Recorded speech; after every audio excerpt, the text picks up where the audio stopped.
Hi, I just thought I'd go through how to use Echo Education and how you could gain things from it to help you with your POV SAC.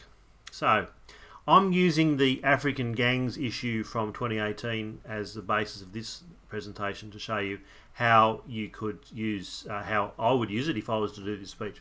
So it connects to the Word document. This is how I actually prepared some ideas for that document.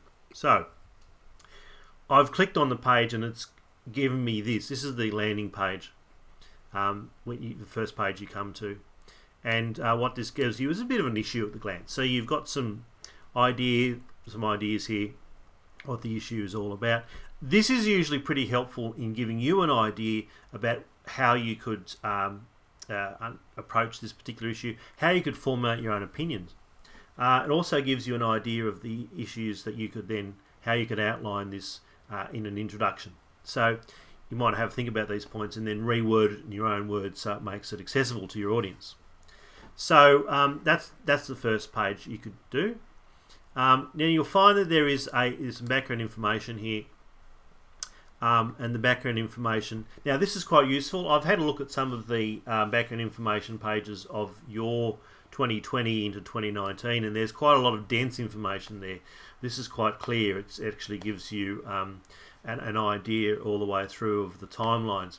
But the thing about the background information is, again, it's useful for you in understanding the background, and you could possibly use some of it to place your audience into a particular place of knowledge. So that's why the background information is useful.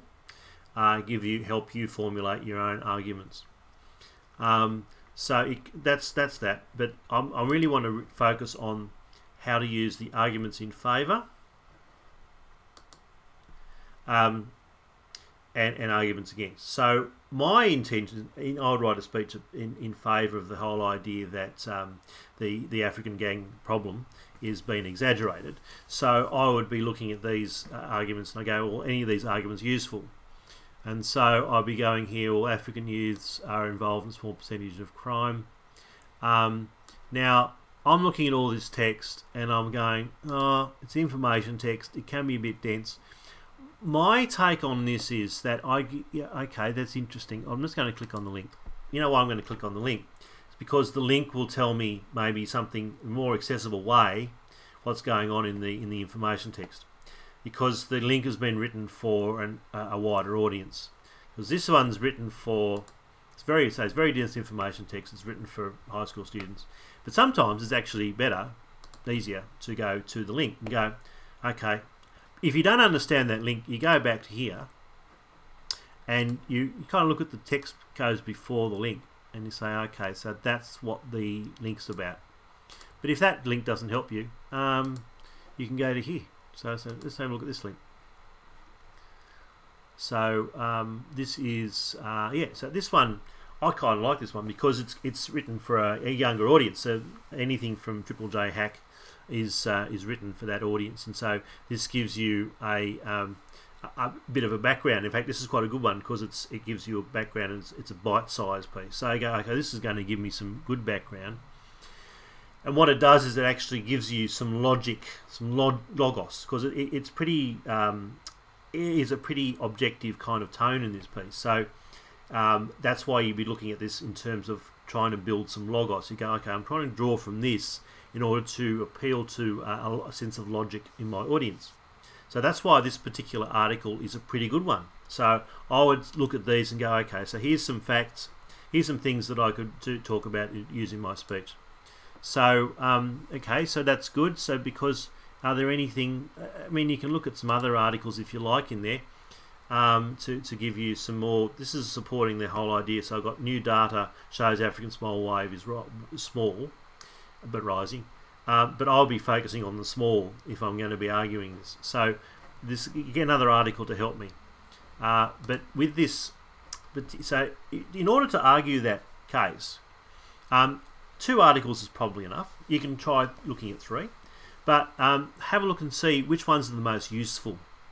And then again, think if you don't quite understand what the article's about, go back from the link you've just clicked and it gives you a little summary about what it's an idea of what it's about. So okay, so I've done that one. I think here, yeah. Now, if you remember my word speech, I said that I would do some pathos about individual cases of people being harmed by African gang references. So what I would be doing there is I'd be looking for examples of that. For example, here, Nyadol Nuon, who is in the case of a high-profile South Sudanese refugee who has spoken out quite a lot about this. And so I'd be going, okay, so if I want examples of personal impact, if I want to talk about the emotive, I want to appear to the ethos as well as the pathos of the audience, I'll be using articles like this, because this gives you an idea of the personal impact.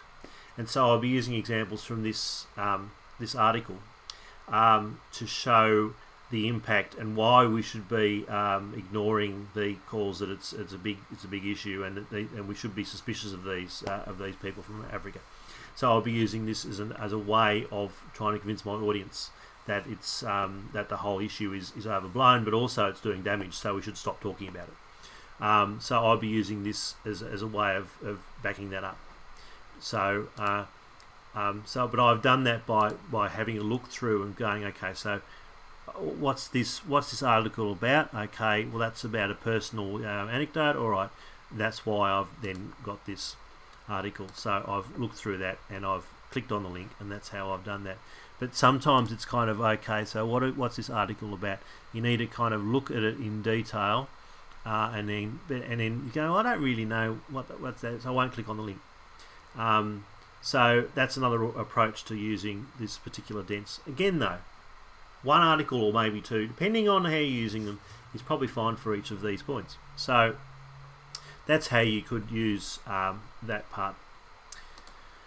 You need to have a rebuttal, and you need to have so you need to be looking at what's the other case? What's the case again? So you go, okay, what is it in the community that has been said the most about African gangs, and how can I rebut that? So here I could be looking at, let's see, African youth have been involved in serious events against people and property. I would say here, I would actually, you know what I'd do though? I would be looking for an article that really is trying to sensationalise and appeal to the pathos of the audience. So I'm looking for a really emotive text. There's no better way to appeal to people's emotions than by cherry picking. Now, cherry picking is basically taking one isolated example to say, oh, this shows that all these people do this. So I'd be looking for something like that. Oh, here we go. Here's a specific example of that. So I'd be looking at that. Here we go. It's going to take a little while to do that. To do this, it's going to give me an example in a minute, maybe, if it decides to work. Let's see if I've got another example. Here we go. If that doesn't work, this one might work. If that doesn't work, then I'll find one that does eventually. You'll see an example here. You might see, I'm actually going to pause it because my internet's not working at the moment. I'm going to pause.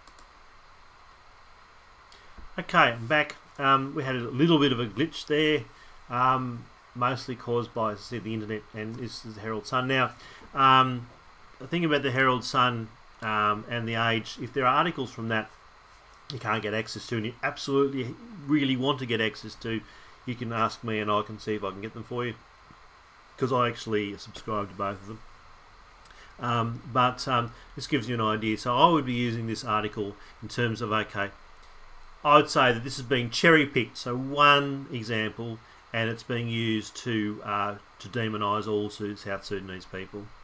And I'll be looking at some of the language here. What I'll be doing is, I'd be taking this, I'd be talking about it as a way of of saying, okay, so one of the groups of people that are trying to show us that this is a big problem is people like the Herald Sun. What I would do is, and they're saying yes, there is, and you say yes, there has been problems with certain South Sudanese youths, and they've reported on that. So you'd say yes, you'd say that's their argument, but then you would counter it. So the whole point is you would take their article and you'd provide a counter argument against it by suggesting that yes, but it is only one case.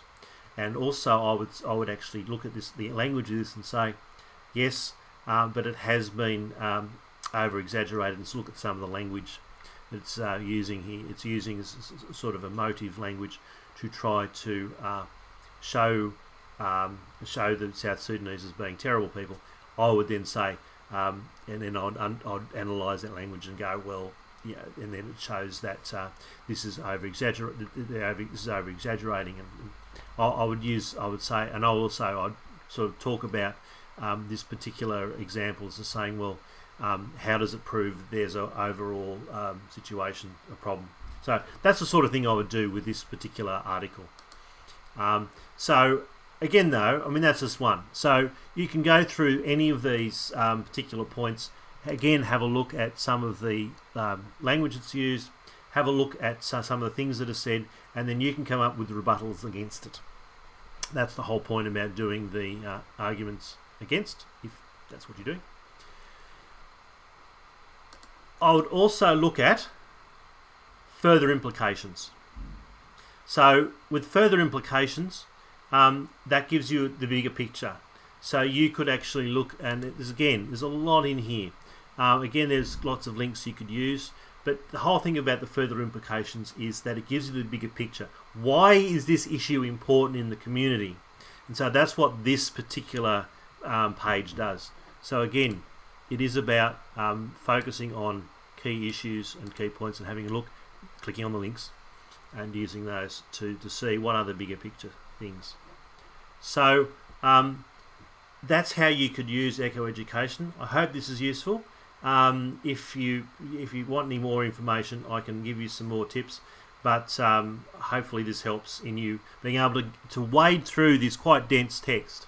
But the key thing to remember is, the key takeaway is, with the links, click on the links, have a look at the links, and then if the links don't make a lot of sense, go backwards like this, and then hopefully the links make a little bit more sense. Or the other approach is, you can read the different points, and go, okay, and then you'll find, or I'll try to understand this point here, and then I will click on the link, and that will tell me more about that particular issue. So that's the two ways you could use this particular text to get to the point. And don't forget also that from all these points, going back to arguments in favour, for example, the other key takeaway is that with these are the arguments. Go through. You only need one or two, maybe 2 points from that argument, and have a think. Are we talking about logos, ethos, or pathos? Are we talking about logic? Are we talking about the ethical nature of things? Or is this really emotive? Are there lots of anecdotes in this? Because we always connect anecdotes with pathos a lot of the time, or language to demonise, or pejorative language, those sorts of things. So just think about that when you're compiling your research. Good luck.